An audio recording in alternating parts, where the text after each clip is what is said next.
नमस्कार मित्रों, हमारी विशेष श्रृंखला मृत्यु के बाद का सच के इस बहुत ही प्रतीक्षित और वैज्ञानिक एपिसोड में आपका स्वागत है।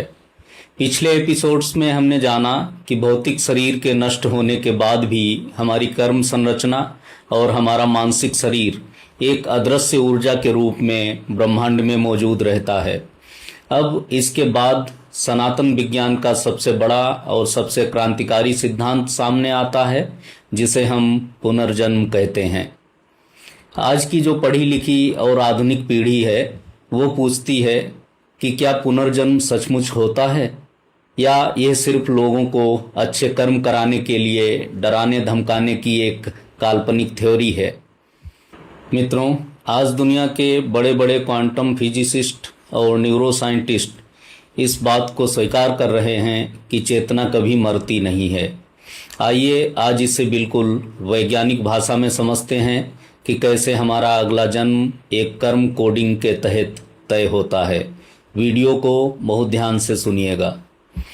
मित्रों, इसे समझने के लिए आज के कंप्यूटर विज्ञान का सहारा लेते हैं। जब आप एक नया लैपटॉप या मोबाइल खरीदते हैं तो वो हार्डवेयर पूरी तरह नया होता है, लेकिन जैसे ही आप उसमें अपनी पुरानी आईडी लॉगिन करते हैं, आपका पुराना सारा डेटा, ऐप्स, तस्वीरें और पुराना बैकअप उस नए फ़ोन में आ जाता है। होता है ना ऐसा? ठीक यही सिद्धांत हमारे पुनर्जन्म पर लागू होता है।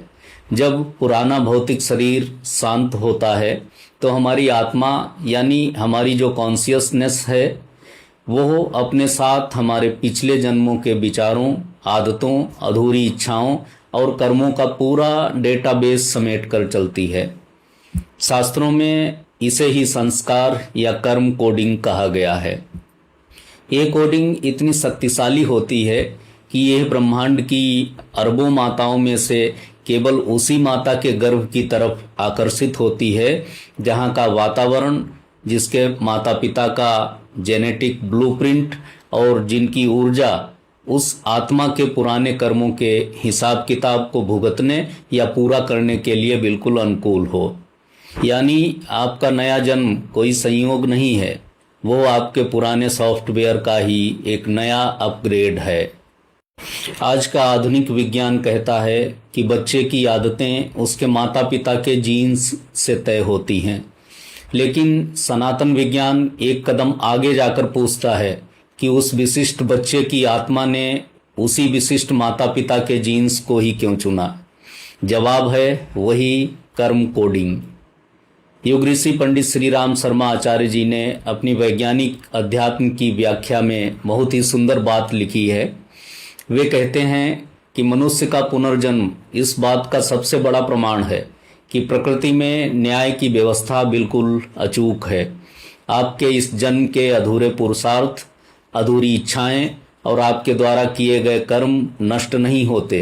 वे कोड बनकर आपकी आत्मा पर छप जाते हैं और वही आपके अगले जीवन की रूपरेखा तैयार करते हैं। इसलिए जब कोई बच्चा पैदा होता है तो बिना सिखाए भी उसकी कुछ खास आदतें, उसका स्वभाव दूसरों से बिल्कुल अलग होता है। वो अपने साथ पिछले जन्म का स्वभाव लेकर आता है। इस व्यवस्था को समझकर हमें अपने आज को सुधारने की प्रेरणा मिलती है। संक्षेप में कहूँ तो पुनर्जन्म अंधविश्वास नहीं है, बल्कि चेतना के विकास का एक शाश्वत नियम है।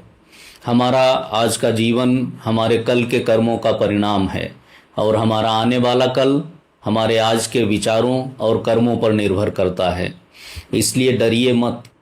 अपने आज के कर्मों की कोडिंग को इतना शुद्ध और मजबूत बनाइए कि आपका भविष्य अपने आप दिव्य हो जाए। कमेंट बॉक्स में मुझे बताइए कि पुराने सॉफ्टवेयर और नए हार्डवेयर का यह वैज्ञानिक उदाहरण आपको कैसा लगा। अपने विचार साझा कीजिए और कमेंट्स में लिखिए जय श्री कृष्ण। इस तार्किक और ज्ञानवर्धक वीडियो को समाज से अज्ञानता दूर करने के लिए यूट्यूब, व्हाट्सएप और फेसबुक पर जमकर शेयर करें। हमारे फेसबुक पेज को फॉलो और यूट्यूब चैनल को सब्सक्राइब करना ना भूलें। सजग रहिए, कर्मवीर बनिए, स्वस्थ रहिए। धन्यवाद।